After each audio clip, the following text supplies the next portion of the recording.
trajetória já está no ar. Em 2023, a Câmara completa 250 anos. E para marcar essa data tão especial, nós estamos conversando com pessoas que fizeram parte da história do Legislativo. Nosso convidado hoje é o ex-presidente da Casa, José Fortunati. Seja muito bem-vindo à TV Câmara, tudo bem? Tudo bem, Vanessa, obrigado pelo convite. É uma grande alegria poder voltar a casa num momento especial como esse.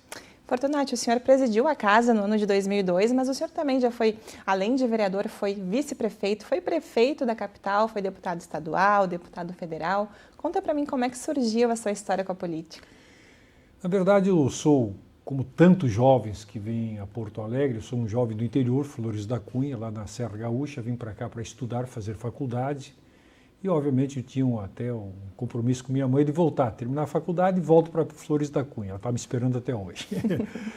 Acabei, na faculdade, ingressando na política estudantil, virei presidente diretório acadêmico dos estudantes de matemática, que foi a minha primeira faculdade.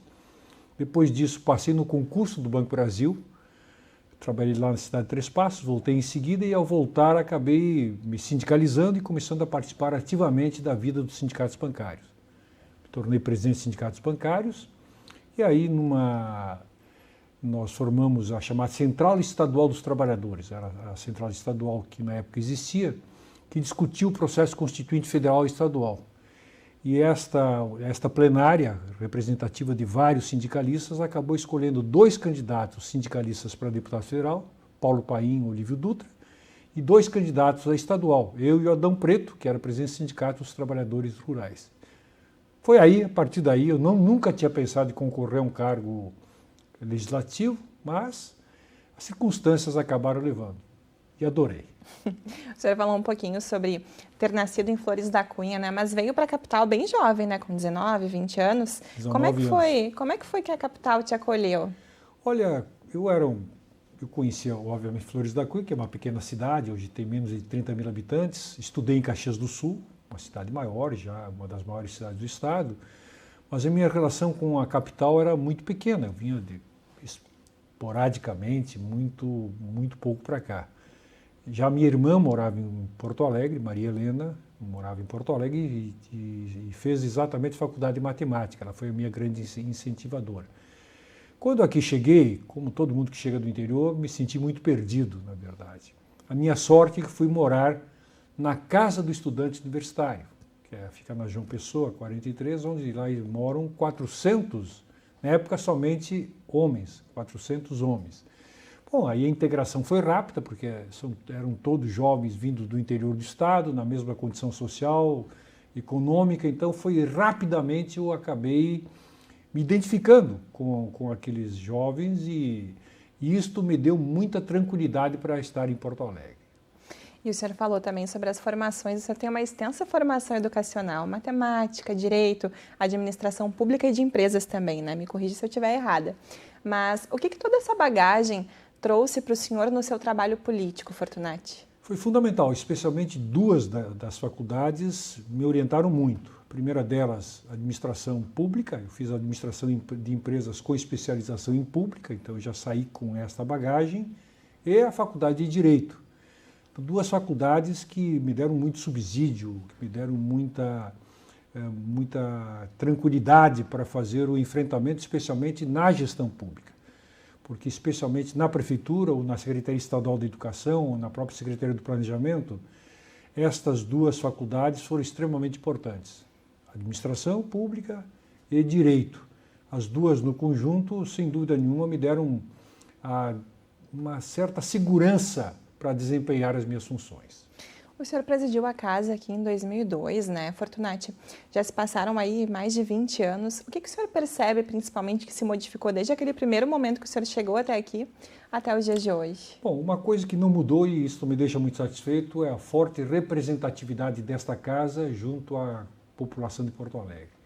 Tenho vindo aqui de forma seguida, estive aqui há poucos dias numa bela homenagem a lideranças comunitárias, sindicais e empresariais, e percebo que isto permanece intacto, ou seja, essa representação plural ligada muito à comunidade.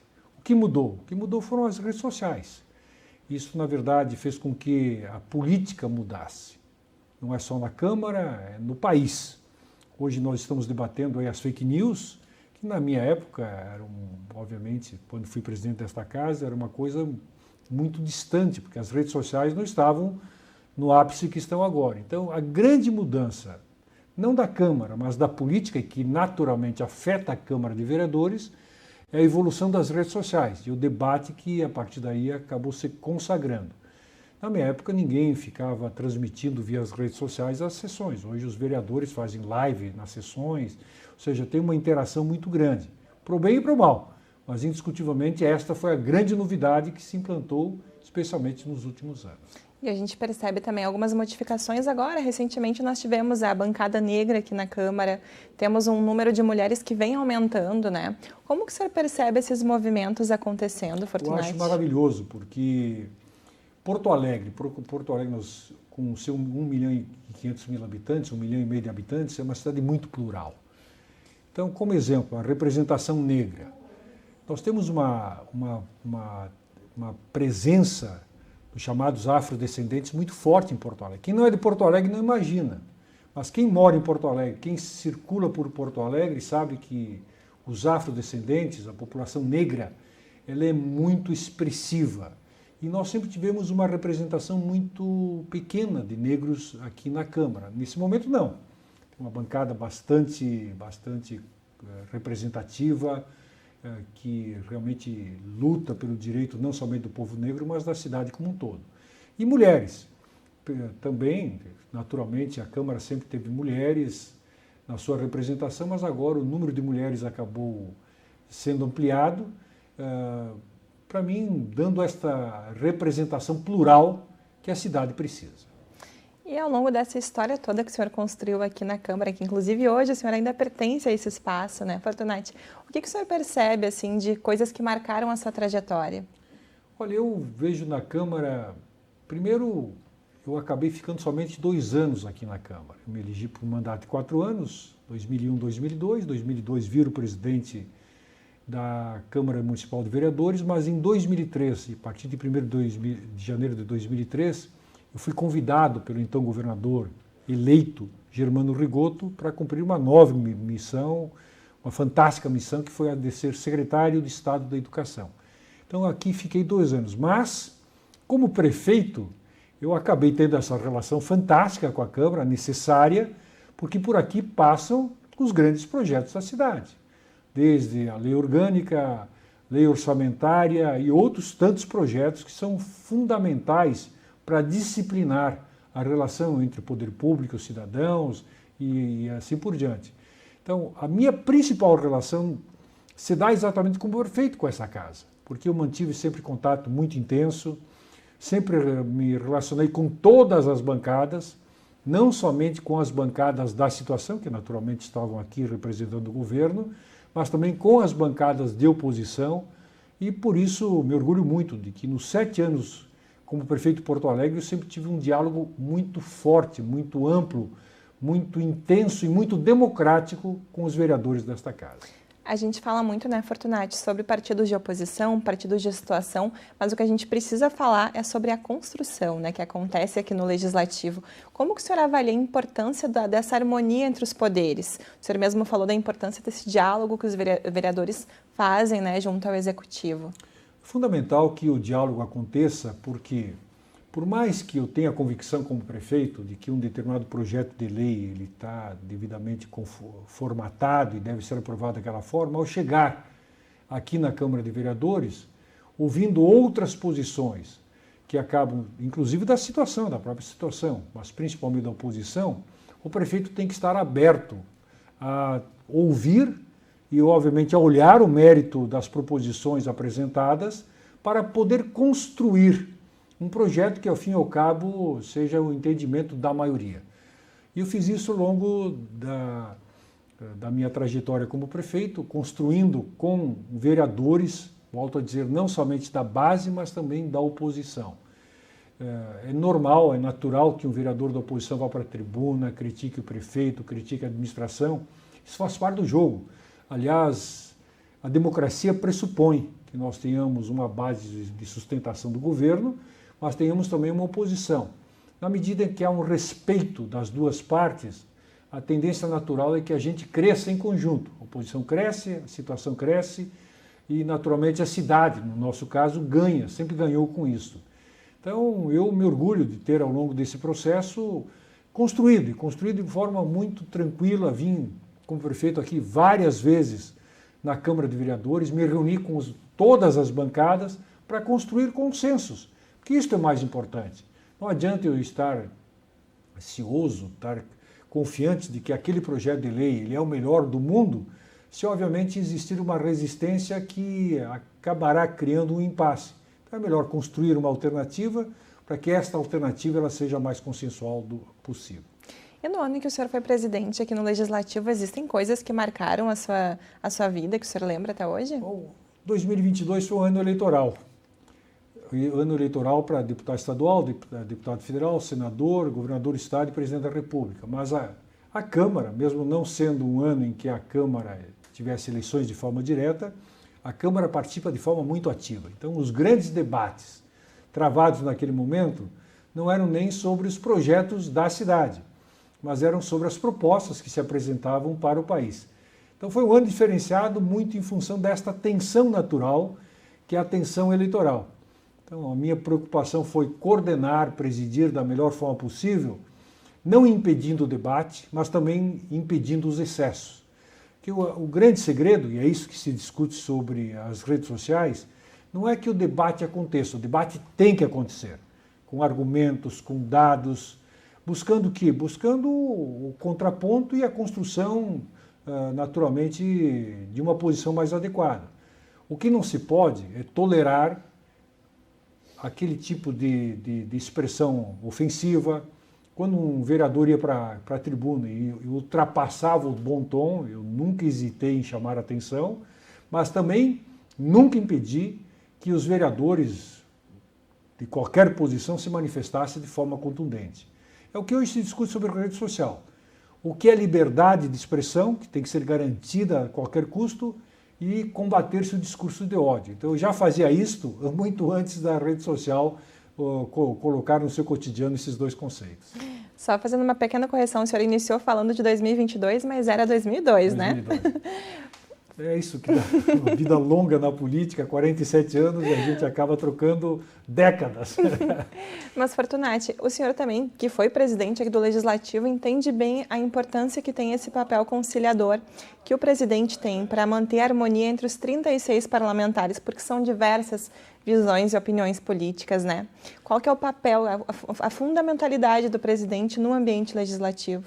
O que a gente tem que compreender é que o presidente da Câmara, ele é de um partido, ele está afiliado a um partido, ele foi escolhido certamente por uma maioria, é muito difícil escolher-se um presidente por unanimidade, enfim, todas essas questões. Mas a partir do momento em que o presidente da Câmara assume esse papel, assim como o prefeito, ele não pode ficar pensando no seu partido, na sua sigla partidária.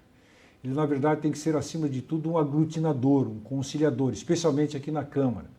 Ele tem que permitir que a democracia interna realmente exista de todas as formas, sem privilegiar qualquer vereador ou vereadora, sem privilegiar qualquer partido político. Eu acho que esta é a principal função do presidente, é conseguir fazer com que o debate aconteça, com que os projetos tramitem, realmente fazendo com que a casa funcione para todos e não para um determinado grupo. E o que o senhor acha que a Câmara representa, o ambiente legislativo representa para a sociedade?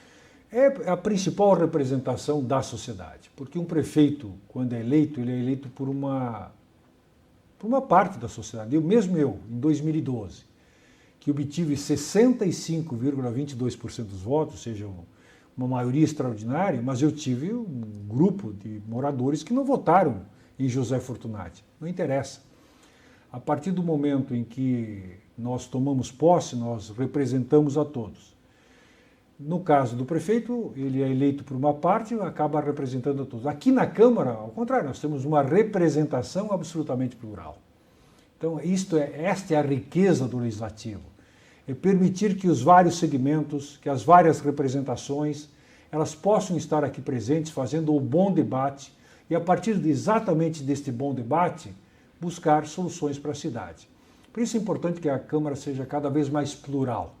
Quando a gente fala da bancada negra, quando a gente fala do aumento das mulheres, enfim, é importante nós termos uma representação muito ampla. Por quê? Porque a representação ampla permite um debate muito mais a miúde sobre determinadas questões, que se não tiver um vereador que defenda essas bandeiras, acaba sendo esquecida. Então, quanto mais plural a Câmara, e a nossa Câmara é muito plural, certamente a cidade se sentirá muito mais representada.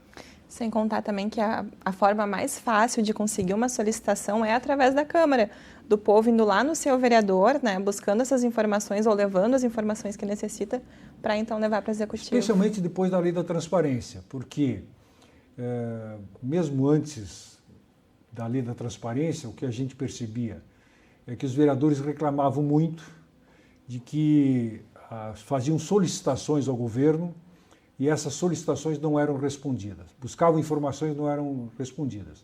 Hoje, com a lei do acesso à informação, que é para qualquer cidadão, mas fortaleceu especialmente o vereador ou a vereadora, porque além de poder utilizar a tribuna, quem é de oposição, para questionar, para, obviamente, se contrapor, ele pode formalmente solicitar as informações e o prefeito não tem como negar.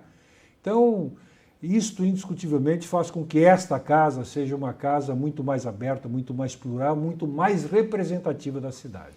E por falar em casa aberta, a casa está aberta para o povo que deve se fazer presente nas sessões, nas discussões, principalmente no ano de plano diretor, porque o senhor bem sabe, né, da importância que tem essa participação da população nesses debates. Eu, casualmente, em 2000, deixa eu acertar o ano, 2007, convidado pelo então prefeito José Fogaça, acabei assumindo a Secretaria do Planejamento do município com a tarefa de fazer a revisão do plano diretor, um tema que foi muito debatido, foi intensamente debatido na cidade e que culminou aqui na Câmara de Vereadores com um excelente debate de meses.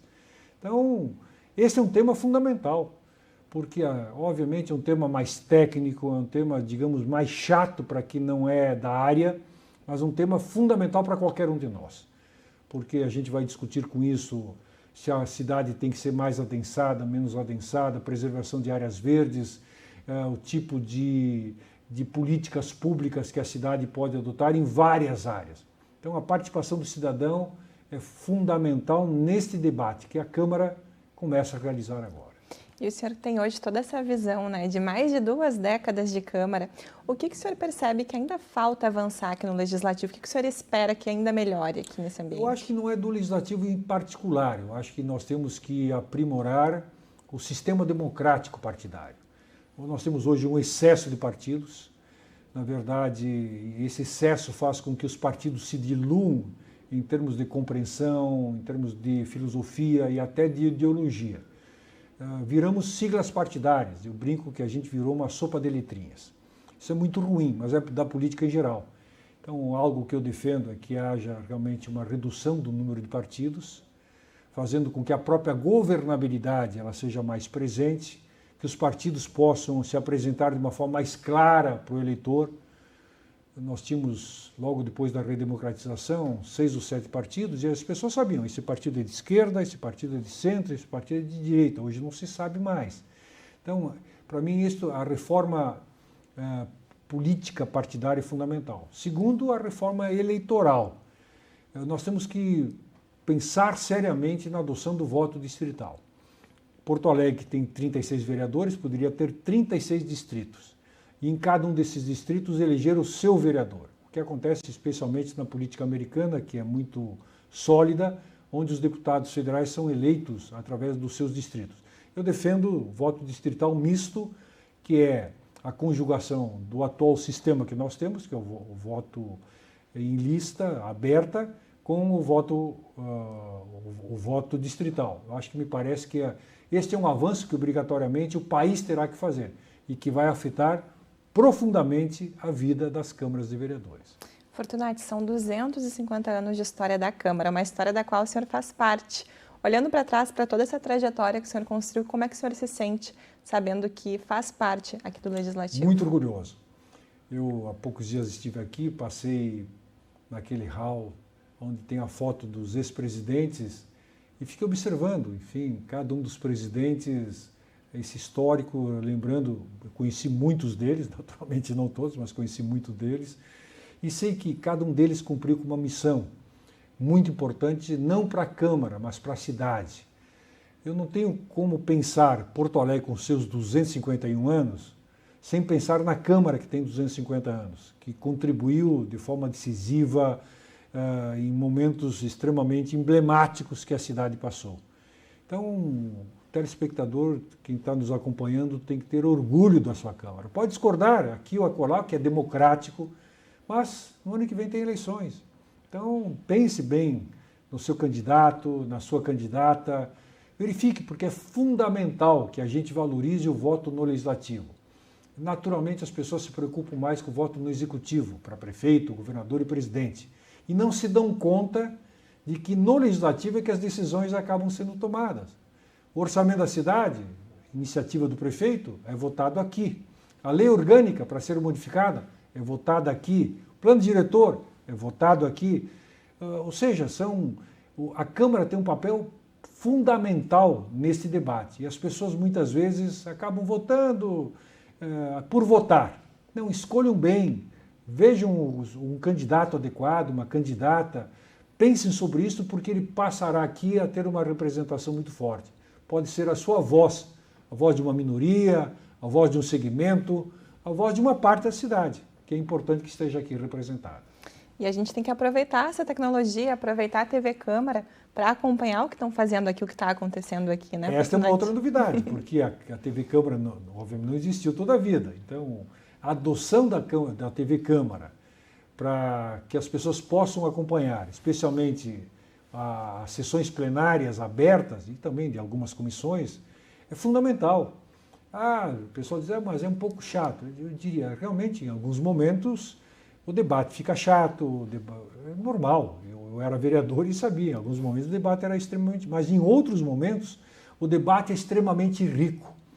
E eu sei de amigos meus que acompanham a TV Câmara e que mudaram de posição sobre um determinado assunto por exatamente acompanharem os debates aqui na Câmara de Vereadores. Eles tinham uma concepção sobre um determinado assunto, tinham já uma verdade formatada, mas ao acompanhar a sessão, ouvindo todas as posições, eles acabaram mudando de posição. Então, especialmente nesses momentos em que a Câmara debate os grandes temas, eu convido a todos para realmente acompanharem, que vale a pena. Pode ser cansativo? Pode, mas é extremamente ilustrativo, esclarecedor e certamente formador de uma opinião. Perfeito. E já chegando ao finalzinho da nossa conversa, passou voando, né? Eu quero que o senhor deixe a sua mensagem para esses 250 anos do Legislativo e também para quem está nos assistindo, Fortunati. Bom, eu quero destacar aqui a importância do Legislativo.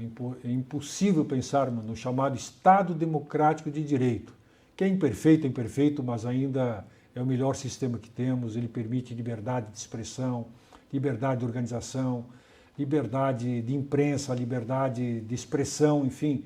Esse é o Estado Democrático de Direito. E o Estado Democrático de Direito não pode prescindir, não pode abrir mão de um legislativo forte, seja aqui, no Rio Grande do Sul ou no Congresso Nacional. O legislativo é fundamental. Por quê? Porque ele serve também como contraponto, muitas vezes, do Poder Executivo, que não pode ser o todo soberano, todo poderoso. O prefeito não pode ser um ditador na cidade. E quem cumpre com esse papel é a Câmara. Mais do que isso, a Câmara tem maiores condições de ouvir a cidade como um todo, já que são 36 vereadores que acabam se multiplicando pela cidade, e trazendo para cá as apreensões, as demandas, as grandes polêmicas que a cidade realmente tem, e a partir exatamente deste debate, poder apresentar o melhor para a cidade. Então, eu realmente prezo muito o Poder Legislativo. Acho que o Poder Legislativo é fundamental, volto a dizer, para que a gente continue consolidando uma democracia que permita avanços sociais, avanços na economia, na geração de emprego e renda. O Legislativo é imprescindível, volto a frisar, para o Estado Democrático de Direito. Fortunati, fico muito feliz em poder contar a sua história. Muito obrigada por compartilhá-la conosco. Vanessa, eu que agradeço o convite, fico muito feliz em estar aqui, me sinto muito orgulhoso de fazer parte desta casa e de ter sido presidente do Legislativo Estadual lá no ano de 2002. Um grande abraço, que Deus abençoe a todos. Então, muito obrigada. Então, esse foi o José Fortunati, que presidiu o Legislativo em 2002. Bom, o Trajetória de hoje fica por aqui, mas nós voltamos na semana que vem com novas trajetórias, homenageando os 250 anos do Legislativo. Para rever esse programa e outros dessa série, você pode conferir nossas redes sociais e também nosso canal no YouTube. Muito obrigada pela sua companhia e até a próxima.